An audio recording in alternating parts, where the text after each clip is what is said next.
Je vais couper la musique, elle est en train de me faire fondre le cerveau. Je sens mon cerveau qui fond petit à petit là. Ça fait du bien quand même, hein. Il se passe un truc quand elle s'arrête. Hein. C'est comme la ville de Paris quoi. Je l'aime autant qu'elle m'épuise. Je suis content quand j'y arrive et je suis content quand j'y pars quand même.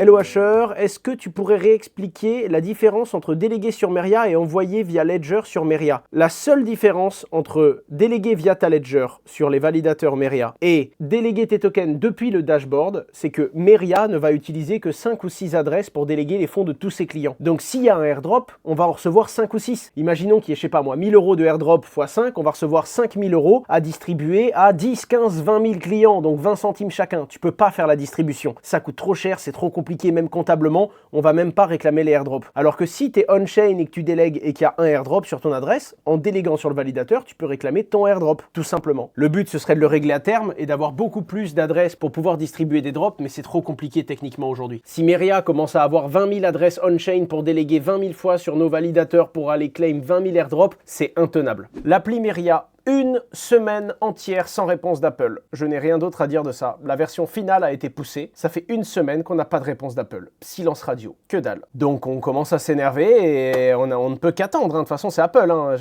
Autant vous dire que c'est pas moi qui vais leur mettre la pression sur Twitter. Hein.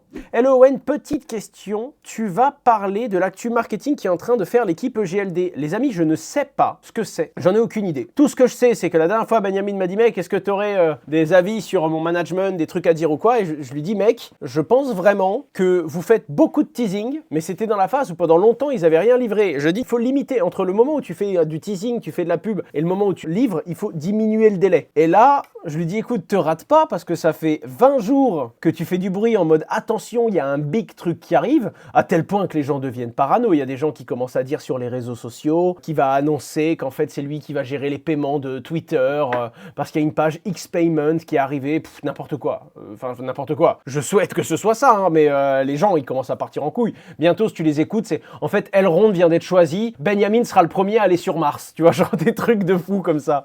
Quand tu regardes Twitter, des fois, tu te tapes un délire. Hein. Asher, avez-vous une tranche de rendement en pourcentage approximatif sur la gestion dynamique personnalisée? Absolument pas. Quelqu'un qui, dans les crypto-monnaies, vous promet un rendement, c'est quelqu'un qui vous ment. Parce qu'on ne peut pas promettre. Globalement, on est adossé au marché des cryptos. Notre but, c'est d'essayer d'avoir une petite surperformance et de faire mieux que Bitcoin. Et quand il s'effondre, de faire moins, donc de limiter la casse en fait, et d'amortir sa perte. On est incapable évidemment de le prévoir. Je pourrais vous donner le benchmark et le track record que l'on a sur 2023, parce que ça fait un an que le produit est lancé, mais ce serait pas faire. Ce serait pas faire parce que l'année 2023 a été totalement dans le vert. Donc je prends la première année de ce produit. Je sais que c'est une année où au début de l'année, Bitcoin était à 18 000, à la fin de l'année, il était à 47, et je vous dis oui, regardez nos résultats moyens sur la première année. C'est pas juste, c'est pas correct, et il y a des gens qui vont foncer tête baissée pour acheter ce produit, alors qu'en réalité, s'ils n'ont pas la même chose l'année prochaine, et les performances passées ne préjugent pas des performances futures, je commence à être vraiment vif quand je le dis, ce serait complètement stupide, donc non, je préfère pas parler de performance. Bon, on peut faire l'actu s'il te plaît. Alors deux choses, premièrement, on l'a fait à peu près vers 20h30. Ensuite, je suis pas ton chien, si tu es pas content, tu pars. D'ailleurs, pour la peine, on va faire l'actualité aujourd'hui à 20h40 et pas avant les amis, parce que je viens d'en prendre la décision arbitrairement. Pour toi, quelle plateforme aller pour trouver toutes les cryptos, notamment les nouvelles, plein de cœurs. Je te renvoie les cœurs. Je te dis juste, fais gaffe, parce que aller chercher toutes les petites nouvelles crypto-monnaies qui viennent de naître, c'est le meilleur moyen de perdre tout ce que tu possèdes. D'ailleurs, c'est typiquement ce que j'évite, hein, de sauter sur tout plein de petits trucs. Moi, quand je le fais et que je rentre sur des nouvelles crypto-monnaies, je rentre avant même que la crypto-monnaie soit créée. C'est-à-dire que quand la crypto-monnaie vient d'être listée, de manière générale, quand vous êtes au marché, c'est généralement là que ça peut vous péter à la gueule. Faites attention. Même des projets dans lesquels moi, je vous en ai parlé, je vous les ai présentés, j'essaye de remettre le disclaimer à chaque fois. Naturellement, quand le projet vient d'arriver, il y a des gens qui ont acheté le token avant qu'il existe, qui ont fait un multiple, et naturellement, quand tu as fait x5, x10, x15, tu vas vendre ton jeton, tu vas créer une pression vendeuse sur ce dernier. Si vous arrivez, vous réfléchissez pas et vous achetez d'un coup, c'est catastrophique. Comment ça se passe si une plateforme tombe? Est-ce qu'il y a une assurance? Il n'y a aucune assurance sur les plateformes crypto. Ça n'existe pas, les assurances. Faut le savoir. Et en plus, FTX, c'était différent, parce qu'FTX, c'est même pas un hack en mode « Oh, on s'est fait hacker, il n'y a pas d'assurance ». FTX, FTX, c'est pire que ça. Les mecs utilisaient l'argent de ses clients. Bon, là, pour le coup, t'es en France, c'est totalement illégal. Et globalement, tu te fais, entre guillemets, auditer, quoi. Donc, si tu commences à utiliser les fonds de tes clients, normalement, ton commissaire au compte, il valide pas ton compte. Si la CPR se rend compte de ça, tu te fais étrangler. Hein, t'as pas le droit de faire ça. Enfin, étrangler, tu te fais retirer ta licence. C'est interdit de faire ce que fait FTX, en gros, quand t'es une plateforme française. Par contre, t'es pas à l'abri des hacks. Donc, on a un système de sécurité qui est le plus balèze possible. Mais on n'a pas d'assurance si on se fait taper. Et c'est ce qui fait partie des risques du monde de la crypto-monnaie, ouais. T'as toujours des petits fonds de secours, mais ça couvre 1 ou 2% de tes fonds clients. Ce que je veux dire, c'est que si tu te fais voler tout ce que t'as, c'est tellement gros que même avec ton fonds de secours, tu vas couvrir 3% de tes clients, quoi. Hello Owen, as-tu des attentes niveau gaming Web 3 cette année? Alors moi j'ai des attentes, oui, parce que je pense qu'il y a vraiment quelque chose à faire entre le monde du gaming, le monde du Web 3 et globalement le lien entre le, je sais pas moi, métavers, jeux vidéo, blockchain, NFT. Je pense qu'il y a des choses à faire. Par contre, j'attends encore d'avoir un truc où je me dis waouh, c'est ouf. La seule et unique fois où je l'ai eu, c'était globalement la toute première fois que j'ai joué du coup à l'équivalent Hearthstone de la blockchain. Comment ça s'appelle? Ah, Gods Unchained. Après, j'ai bien aimé ce qu'ont développé Cross the Ages parce qu'ils ont réussi à créer quelque chose avec un vrai jeu mobile, simple, intuitif et de connecter de la blockchain derrière. Mais j'attends encore le truc genre, j'attends le World of Warcraft des jeux Web 3, j'attends le Call of Duty des jeux Web 3. Et pour ça, il faut beaucoup de temps, beaucoup d'argent et des vraies compétences de producteurs de jeux. La plupart du temps, quand c'est des mecs blockchain qui disent « Oh, on va faire un jeu vidéo qui va révolutionner le gaming », bah ils se rendent compte qu'ils ont vite un problème.